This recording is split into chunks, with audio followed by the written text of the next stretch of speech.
प्यारे बच्चों नमस्कार, मैं हूं लवकुश मिश्रा और फिजिक्स मैथ लेक्चर में आपका स्वागत है।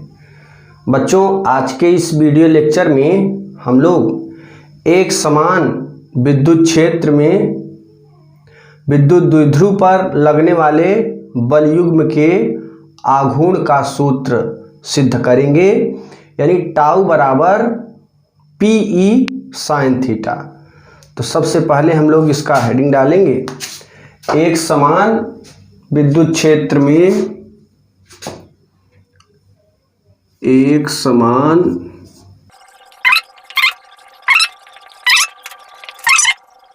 युग्म का आघूर्ण, यानी एक समान विद्युत क्षेत्र में द्विध्रुव पर लगने वाले बलयुग्म का आघूर्ण या एक समान विद्युत क्षेत्र में रखे गए द्विध्रुव पर लगने वाले बलयुग्म का आघूर्ण भी लिख सकते हैं। तो प्यारे बच्चों सबसे पहले हम लोग यहाँ पर एक समान इस तरीके से यहाँ पे बनाते हैं फिगर। एक समान विद्युत क्षेत्र बनाते हैं।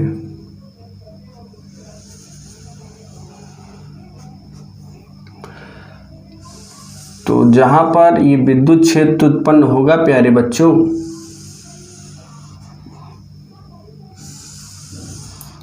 ये डायरेक्शन विद्युत क्षेत्र की तीव्रता। अब यहाँ पे दो शक्तिशाली चुंबक होंगे, इसमें जो बाईं ओर होगा शक्तिशाली आवेश, यहाँ पे शक्तिशाली आवेश प्लस होगा और दाईं ओर माइनस होगा। ये शक्तिशाली आवेश है दोनों तरफ। अब इसमें हम एक द्विध्रुव रखते हैं यहाँ पे।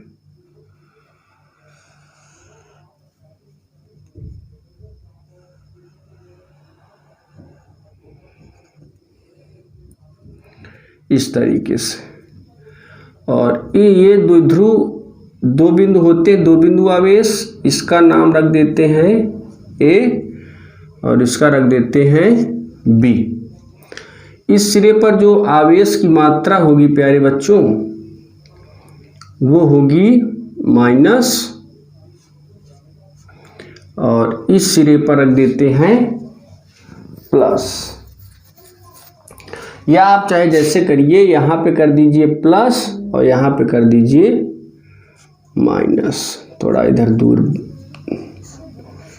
बिंदु P पर माइनस। अब आप देख रहे हैं कि इस विद्युत द्विध्रुव जो है इसकी लंबाई होती है 2L होती है।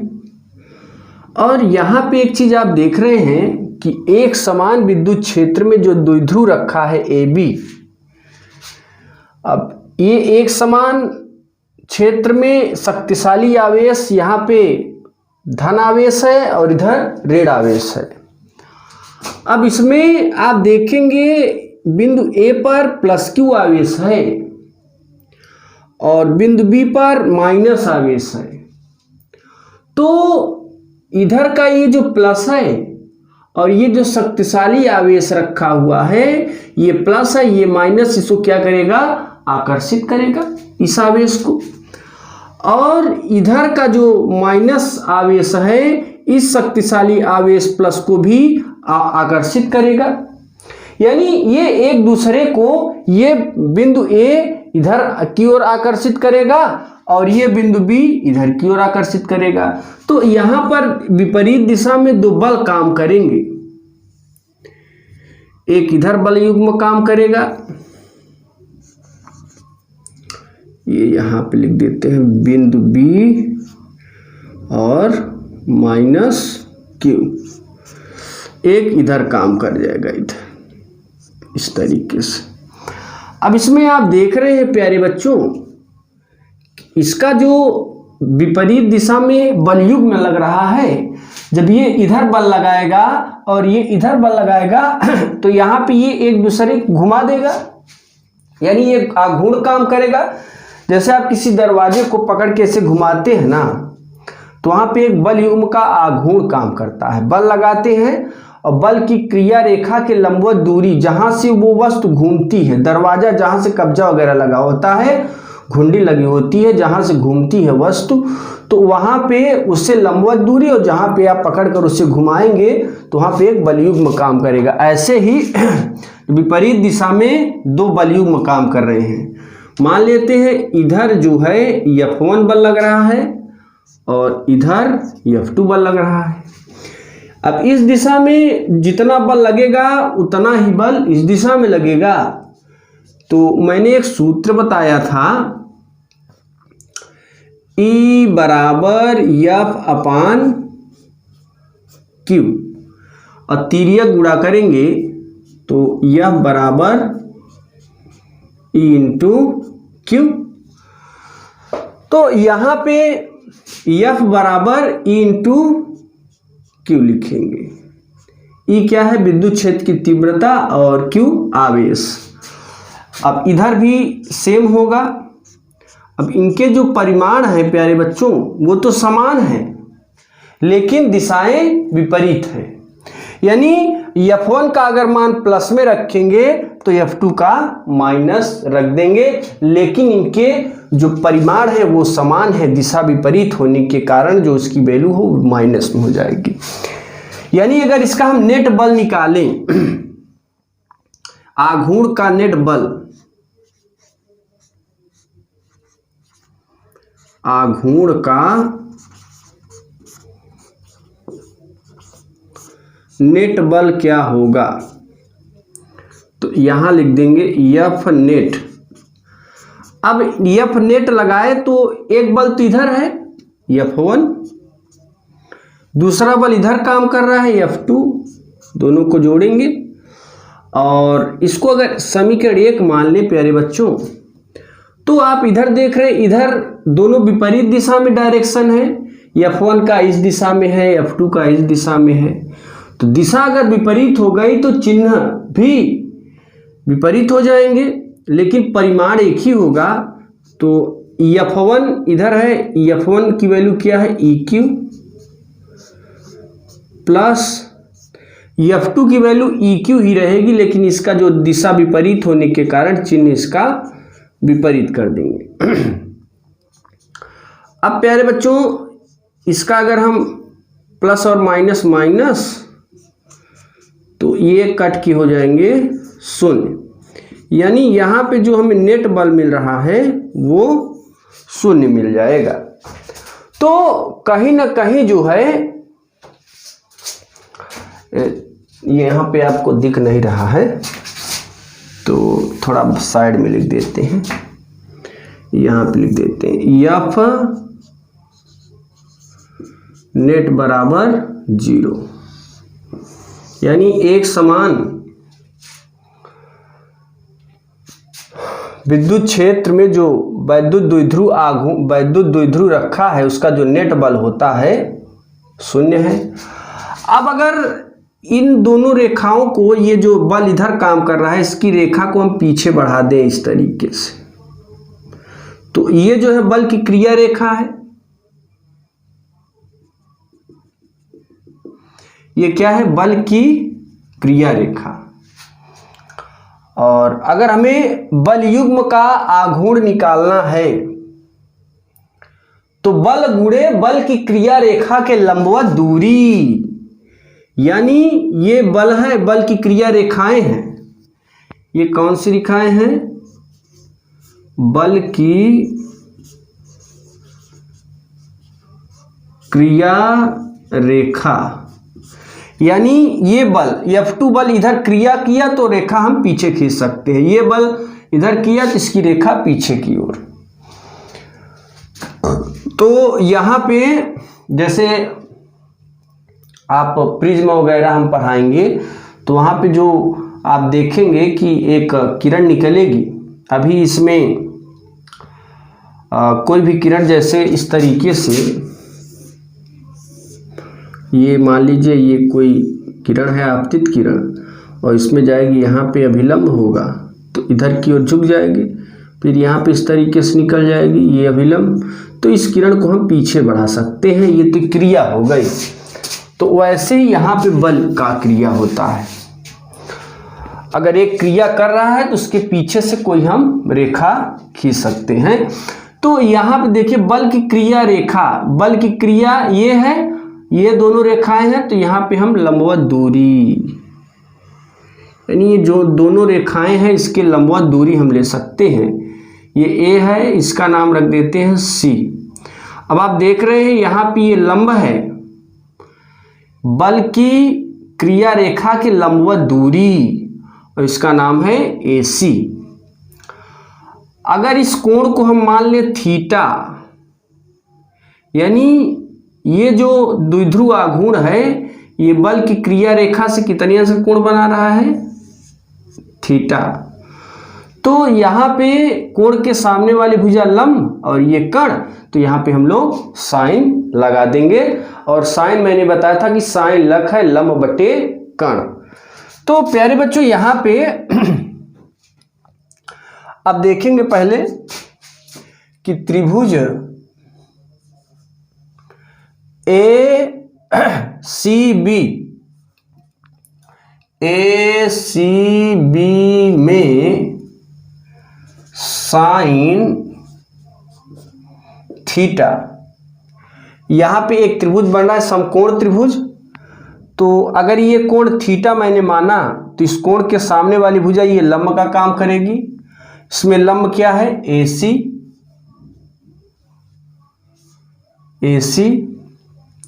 और कर्ण क्या है, AB, और यहां पे साइन थीटा AC AB की वैल्यू, A से B की वैल्यू क्या है 2L, तिर्यक गुणा कर दीजिए, इसका बटा 1 मान ले और 2L का इसमें करेंगे तो 2L साइन थीटा बराबर AC, या AC बराबर 2L साइन थीटा। अब देखिए ये तो मैंने निकाल लिया। अब हम लोग सूत्र जानते हैं कि बल आघूर्ण निकालना है। बल आघूर्ण बराबर, या बल युग्म का आघूर्ण, बल युग्म का आघूर्ण, बल युग्म के आघूर्ण को टाउ से प्रदर्शित करते हैं। किससे प्रदर्शित करते हैं प्यारे बच्चों, टाउ से। तो यहाँ पे आप सूत्र जानते हैं, बल युग्म का आघूर्ण बराबर बल गुणे दोनों क्रिया रेखाओं के बीच की लंबवत दूरी, यहां लिख देंगे, जगह कम है से लंबवत दूरी,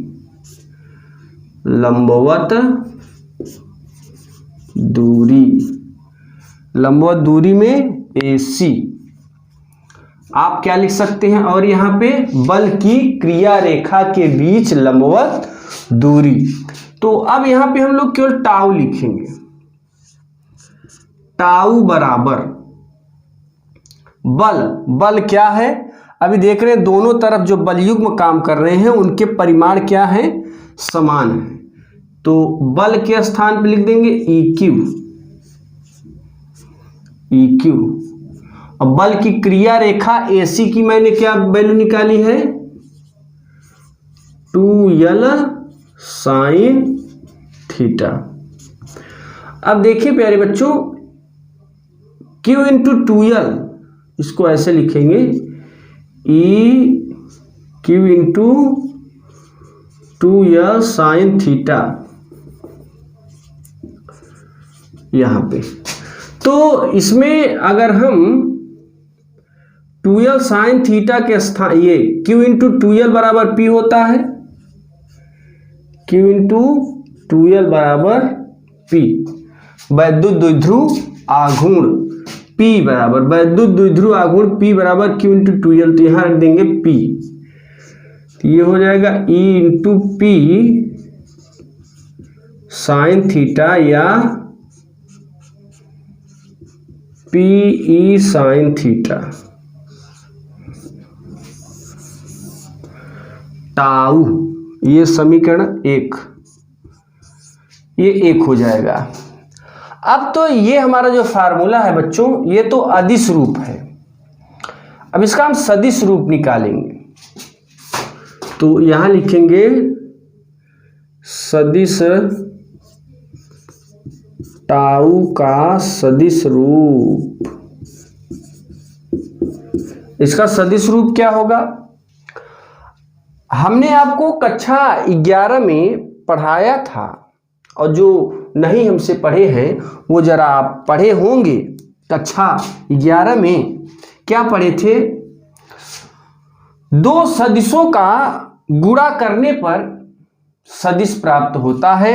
यानी हमने ये पढ़ा था सूत्र, ये है चूंकि vector a cross vector b बराबर a b sine theta n cap. N cap यहाँ पे हम नहीं लगाएंगे, लगा भी सकते, एन कैप बराबर 1 हो जाएगा। तो यहाँ पे हमें इसकी जरूरत नहीं है। अब अगर यहाँ पे इस फार्मूले को लगाएं, तो अगर ए बी साइन थीटा को ए क्रॉस बी लिख सकते हैं, तो पी साइन थीटा को vector P cross vector E लिख सकते हैं। तो इसका जो सदिश रूप होगा,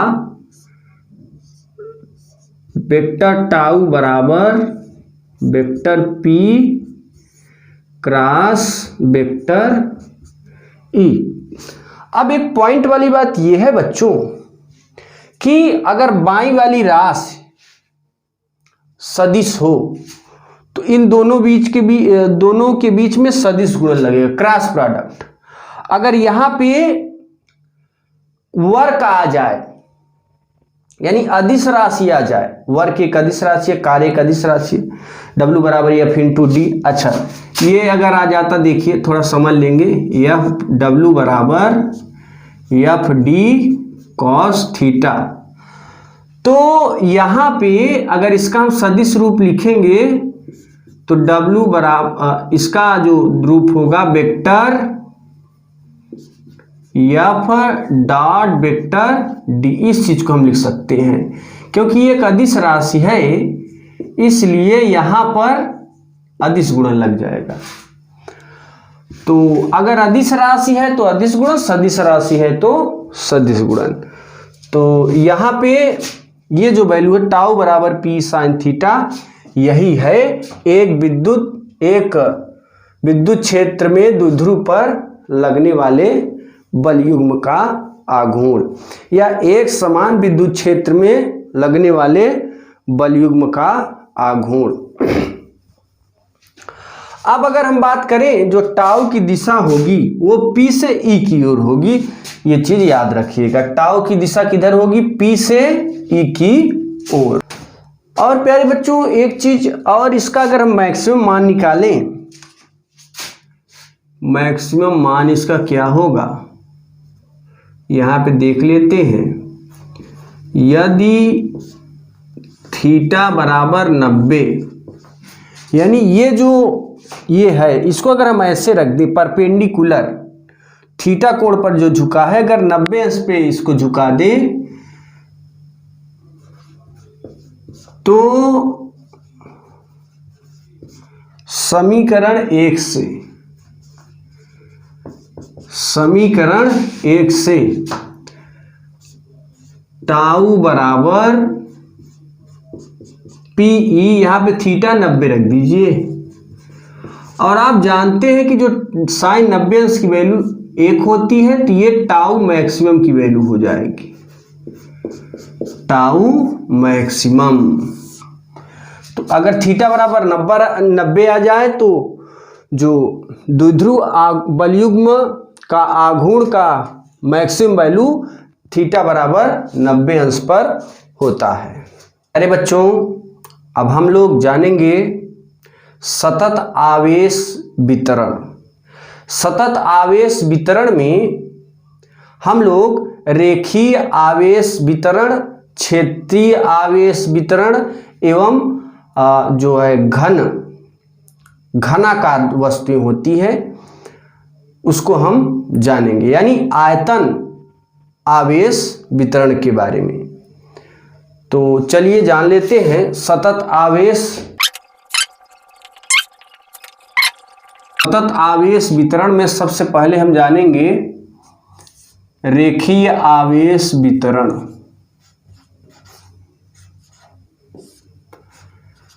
रेखीय आवेश, रेखीय आवेश वितरण में प्यारे बच्चों हम लोग ये जानेंगे कि सबसे पहले एक क्षण है जो कि आवेशित है, ये पॉजिटिव चार्ज होंगे, इस पर पॉजिटिव चार्ज, इस पर प्लस क्यू आवेश है। अब इसका हम लोग रेखीय आवेश घनत्व देखेंगे कि रेखीय आवेश घनत्व क्या होता है। रेखीय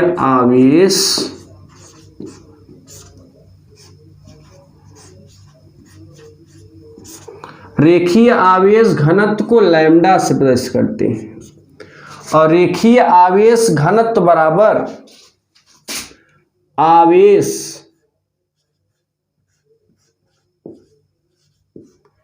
आवेश क्यू बटे क्षण की लंबाई, ये जो क्षण है ना इसकी लंबाई, यानी आवेशित क्षण की लंबाई। तो यहाँ पे हम लिख सकते हैं लैम्डा बराबर क्यू अपान यल, ये हो गया, यानी रेखीय आवेश घनत्व बराबर लैम्डा बराबर क्यू अपान यल। अब देखिए इसका जैसे मात्रक निकालने प्यारे बच्चों, यूनिट ऑफ लैम्डा, इसके मात्रक क्या होते हैं। यहाँ देखिए ये आवेश है ना, तो आवेश का मात्रक कूलाम बटे, और ये लंबाई है तो इसका मात्रक मीटर। इसे एमकेएस में मान लें। एमकेएस पद्धतियाँ 4 प्रकार की होती मैंने बताया था, MKS, CGS, FPS, SI, TMKS है। अब दूसरा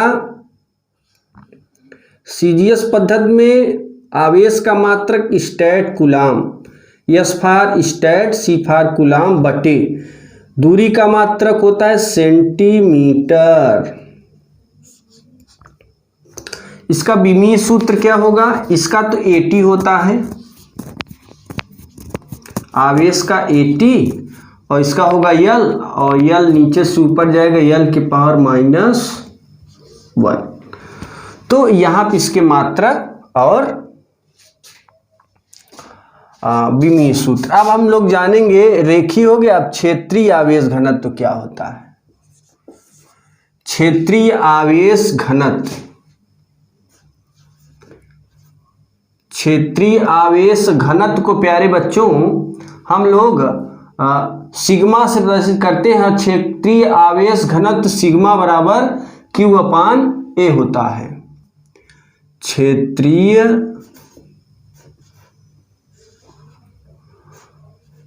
आवेश घनत्व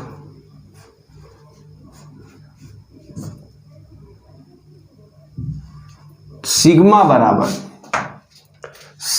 बराबर क्यू अपान ए। अभी देखिए इसका एक बार डिफिनीशन कहें, इसका फिगर कैसे बनेगा, ऐसे। क्षेत्रीय मतलब उसमें लंबाई भी हो और लेंथ एंड ब्रेथ, ये आवेशित है। पे कौन आया से प्लस क्यू। अब देखिए यहाँ पे क्यू बराबर सिग्मा बराबर क्यू अपान ए। इसके जो मात्रक होंगे यूनिट ऑफ सिग्मा,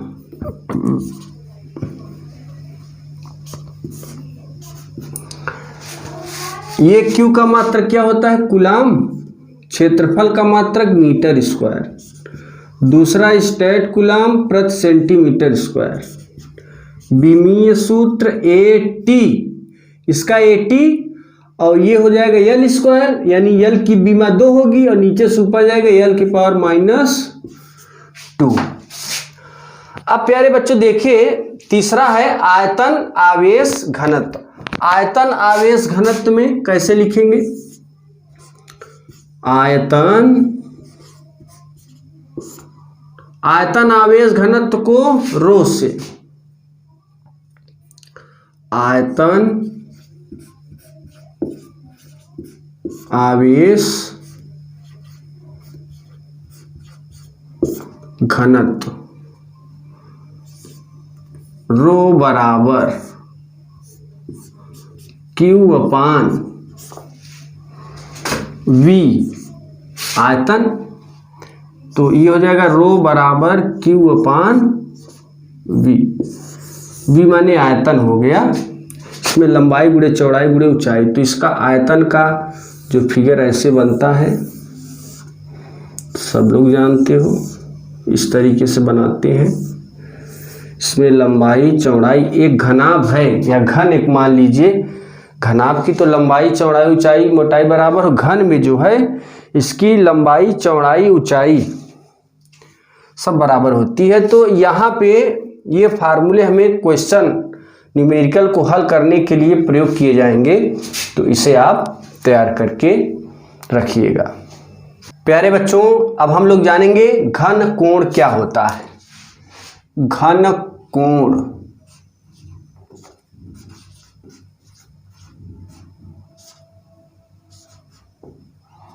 किसे कहते हैं? घन कोण। तो इसमें देखिए घन कोण यानी किसे कहते हैं घन कोण? किसी गोलीय पृष्ठ के किसी भाग द्वारा केंद्र पर बने कोण को घन कोण कहते हैं। फिर समझिए, किसी गोलीय पृष्ठ के किसी भाग द्वारा केंद्र पर बने कोण को घन कोण कहते हैं। इसे ओमेगा से प्रदर्शित करते हैं। तो यहाँ पे घन कोण का सूत्र सिद्ध करने से पहले थोड़ी सी कुछ जानकारियां हम लोग लेंगे। जैसे यहाँ पे एक गोला लेते, ये गोला है, मैंने वृत्त नहीं बनाया है, एक मैंने गोला बनाया है कांच का। अब आप जानते हैं कि गोला और वृत्त में बहुत बड़ा अंतर होता है। इस तरीके से देखिए, ये वृत्त है, ये वृत्त है, और इसमें इस गोले में हम एक भाग यहाँ पे इसी भाग द्वारा मान लीजिए जो केंद्र पर बनेगा कोण, उसी को घन कोण कहेंगे। तो यहाँ से अगर इतना भाग निकालें तो अब एक शंकु टाइप बनेगा इस तरीके से।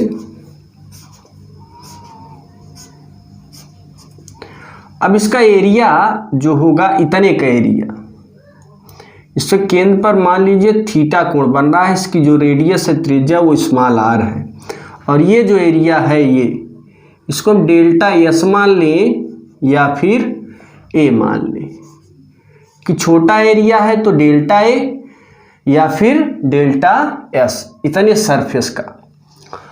अब मैंने कहा किसी गोलीय पृष्ठ द्वारा या किसी गोलीय पृष्ठ के किसी भाग द्वारा, इतने किसी भाग द्वारा, इतने भाग द्वारा इस गोले के केंद्र पर बने कोण को घन कोण कहते हैं। घन कोण को ओमेगा से प्रदर्शित करते हैं। तो इसको जानने से पहले हम छोटी सी जानकारियां हम लोग कुछ लेंगे। थोड़ा पहले घन कोण के बारे में जान लेते हैं और उसके बाद थोड़ा कोण के बारे में। तो यहाँ पे देखिए प्यारे बच्चों, जो घन कोण होता है, घन कोण का सूत्र क्या होता है? घन कोण बराबर पृष्ठीय क्षेत्रफल, पृष्ठीय क्षेत्रफल बटे त्रिज्या का स्क्वायर। और इस घन कोण को मैंने बताया ओमेगा से। अब पृष्ठीय क्षेत्रफल अगर लघु है, लघु, तो डेल्टा ए यानी छोटा भाग लिए हैं, इसकी त्रिज्या क्या है आर, इसका स्क्वायर लगा देंगे। ये तो लघु के लिए है।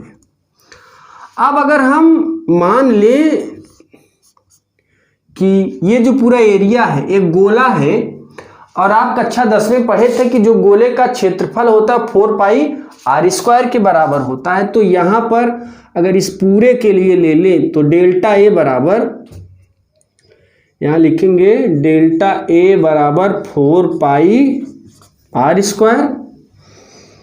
तो यहाँ हो जाएगा 4 पाई आर स्क्वायर बटे आर स्क्वायर, ये कैंसिल। तो यहाँ पे हमारा ओमेगा बराबर मिलेगा 4 पाई। तो इसकी ज़रूरत जहाँ पड़ेगी हम ओमेगा बराबर 4 पाई रख देंगे। अब हम जानेंगे प्यारे बच्चों इस वृत्त के बारे में। अब मान लीजिए कि ये केंद्र है ओ, और इससे स्मॉल आर दूरी पर ये वृत्त की त्रिज्या बिंदु P है, और ये कण चलकर यहाँ तक आया यहाँ पे, तो ये जो कहलाएगा वो चाप। और जब कण चलकर यहाँ से यहाँ तक आएगा ना, तो चाप चलेगा तो केंद्र पर एक कोण बनेगा जिसे हम कोण कहेंगे। और आप जानते हैं कोण बराबर चाप बटे त्रिज्या। तो कोण को थीटा से, घन कोण का जो मात्रक होता है प्यारे बच्चों वो स्टेरेडियन होता है। यहां लिख देंगे यूनिट में स्टेरेडियन, स्टेरेडियन, और इसका रेडियन होता है। तो यहां पर कोण बराबर चाप यल बटे त्रिज्या आर। अब मान लीजिए कि ये इतना ना चल के ये पूरी दूरी चले, कितनी दूरी, पूरी, और ये पूरी दूरी अगर चलेगा तो 2 पाई दूरी, 2 पाई आर परिधि के बराबर दूरी तय करेगा। यानी P से चला पुनः P पर आया तो परिधि के बराबर चलेगा, यानी 2 पाई आर अपान आर, ये आर से आर कैंसिल। तो हमें जहाँ पे ज़रूरत पड़ेगी वहाँ थीटा बराबर 2 पाई और ओमेगा बराबर 4 पाई। अब देखिए हम लोग जानते हैं कि घन कोण किसे कहते हैं। अभी मैंने डिफिनीशन बताया प्यारे बच्चों कि गोलीय पृष्ठ के किसी भाग द्वारा, लिख लेते हैं घन कोण क्या है। गोलीय पृष्ठ के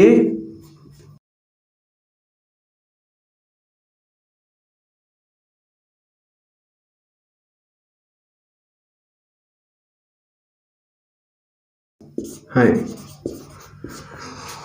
अब इसमें देखिए यदि ये जो पृष्ठ है ये वाला भाग, ये केंद्र पर मान लीजिए गोले की त्रिज्या आर हो तथा इसका क्षेत्रफल डेल्टा ए हो, तो इसके घन कोण का सूत्र क्या होगा। यदि गोले की त्रिज्या आर,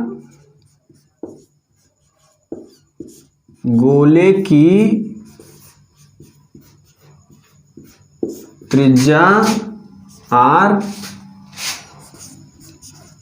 तथा, अब देखिए प्यारे बच्चों ये पूरा तो भाग, पूरा एरिया ए है, लेकिन थोड़ा एरिया ले रहे हैं ना, सूक्ष्म एरिया, इसलिए डेल्टा ए तथा पृष्ठीय क्षेत्रफल, पृष्ठीय क्षेत्रफल डेल्टा ए हो। तो अगर थोड़ा सा भाग लेंगे तो यहां हो जाएगा डेल्टा ओमेगा बराबर इस सूत्र से delta A upon R square. यहां पे ये फार्मूला हमें प्राप्त होता है। अब ये यदि ये गोलीय पृष्ठ तिरछा हो जाए, यानी अगर ये तिरछा होगा तो किसी न किसी एंगल पे घूम जाएगा। तो यहां लिखेंगे यदि गोलीय पृष्ठ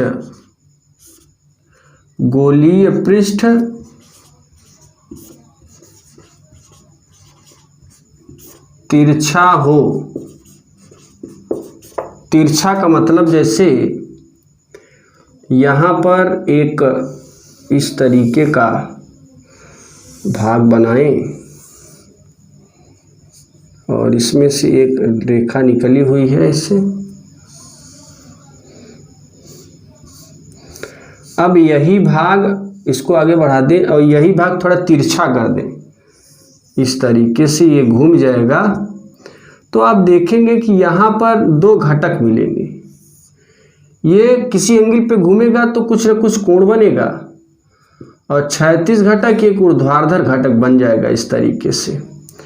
तो क्षैतिज घटक एरिया इसका कितना है, डेल्टा, तो डेल्टा ए कॉस थीटा हो जाएगा, ऊर्ध्वाधर डेल्टा ए साइन थीटा। लेकिन ये जो है यहाँ पे हम लोग कॉस लेंगे, यानी जब गोलीय पृष्ठ तिरछा होगा तो सूत्र क्या बन जाएगा हमारा, डेल्टा ओमेगा बराबर delta A cos theta upon R square. यही है हमारा मेन फार्मूला। तो इसे याद रखिएगा कि डेल्टा ओमेगा बराबर डेल्टा ए कॉस थीटा बटे आर स्क्वायर।